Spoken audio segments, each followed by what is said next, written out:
छठे अध्याय का महात्म्य। श्री भगवान कहते हैं, सुमुखी, अब मैं तुम्हें छठे अध्याय का महात्म्य बतलाता हूँ, जिसे सुनने वाले मनुष्यों के लिए मुक्ति करत लगत हो जाती है।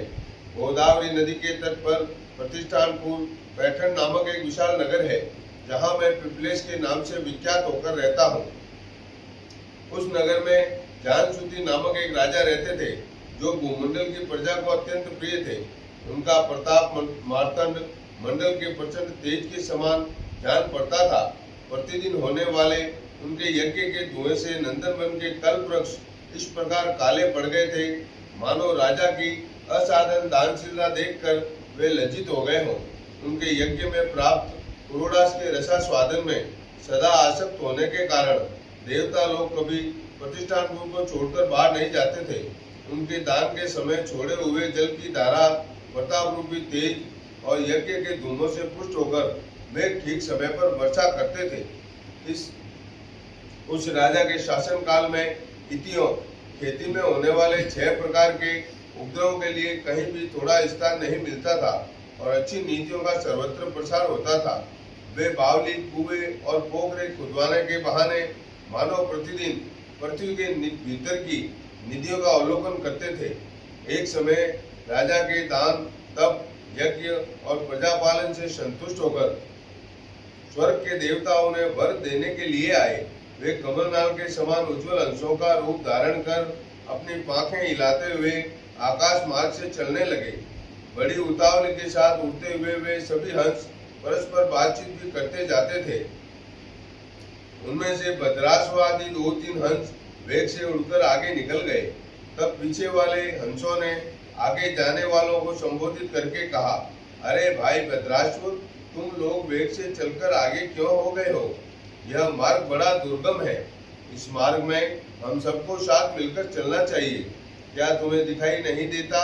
यह सामने ही पुण्य मूर्ति महाराज जानसूति का तेजपुंज अत्यंत स्पष्ट रूप से प्रकाशमान हो रहा है।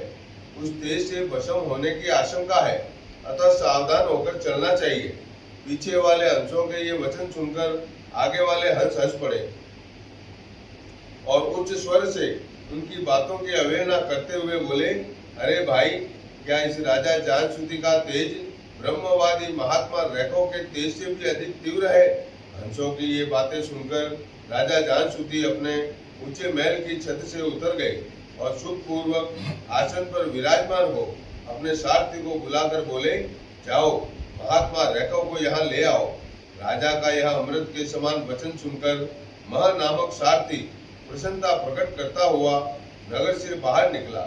सबसे पहले उसने मुक्तिदायिनी काशीपुरी की यात्रा की, जहाँ जगत के स्वामी भगवान विश्वनाथ मनुष्य को उपदेश दिया करते हैं। उसके बाद वह गया क्षेत्र में पहुंचा, जहाँ प्रफुल्ल नेत्रों वाले भगवान गदाधर संपूर्ण लोगों का उद्धार करने के लिए निवास करते हैं। तदंतर नाना तीर्थों में भ्रमण करता हुआ सारथी पापनाशिनी मथुरा में गया। यह भगवान श्री कृष्ण का आदि स्थान है, जो परम महान एवं मोक्ष प्रदान करने वाला है।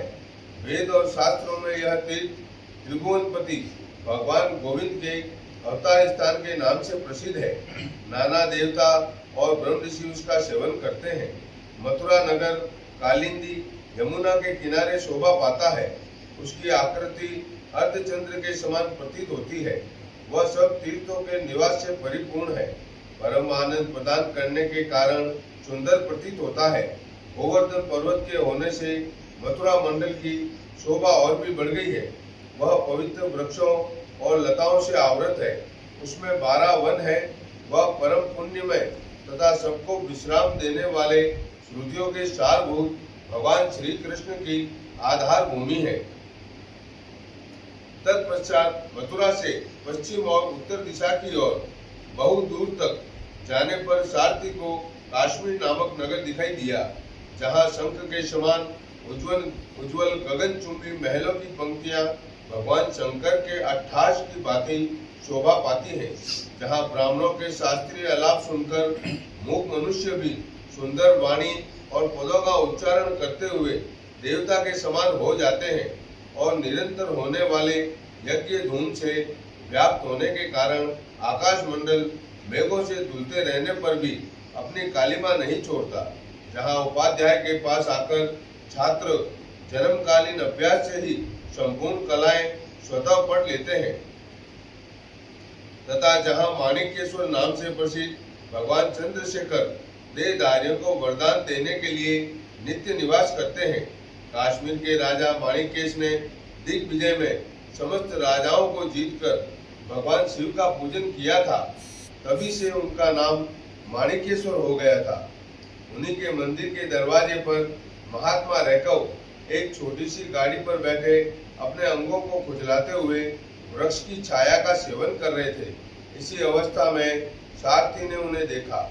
राजा के बताए हुए भिन्न भिन्न चिन्हों से उसने शीघ्र ही रैकव को पहचान लिया और उनके चरणों में प्रणाम करके कहा, ब्राह्मण, आप किस स्थान पर रहते हैं?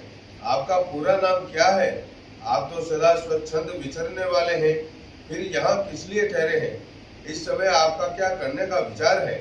सारथी के ये वचन सुनकर परम आनंद में निमग्न महात्मा रैकव ने कुछ सोचकर उससे कहा, यद्यपि हम पूर्ण काम हैं, हमें किसी भी वस्तु की आवश्यकता नहीं है, तथापि कोई भी हमारी मनोवृत्ति के अनुसार परिचर्या कर सकता है। रैकव के हार्दिक अभिप्राय को आदर पूर्वक ग्रहण करके सारथी धीरे से राजा के पास चल दिया। वहां पहुंचकर राजा को प्रणाम करके उसने हाथ जोड़ सारा समाचार निवेदन किया। उस समय स्वामी के दर्शन से उसके मन में बड़ी प्रसन्नता थी। सारथी के वचन सुनकर राजा के नेत्र आश्चर्य से चकित हो उठे। उसके हृदय में रैकव का सत्कार करने की श्रद्धा जागृत हुई। उन्होंने 2 कचरियों से जुटी हुई एक गाड़ी लेकर यात्रा की, साथ ही अच्छे अच्छे हार, अच्छे अच्छे मोती और 1 सहस्त्र गौएं भी ले ली।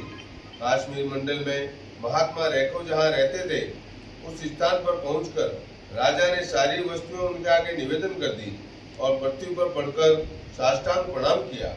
महात्मा रैकव अत्यंत भक्ति के साथ चरणों में पड़े हुए राजा जान-सूती पर कुपित हो उठे और बोले, रे शूद्र, दुष्ट राजा है, क्या तू मेरा वृतांत नहीं जानता?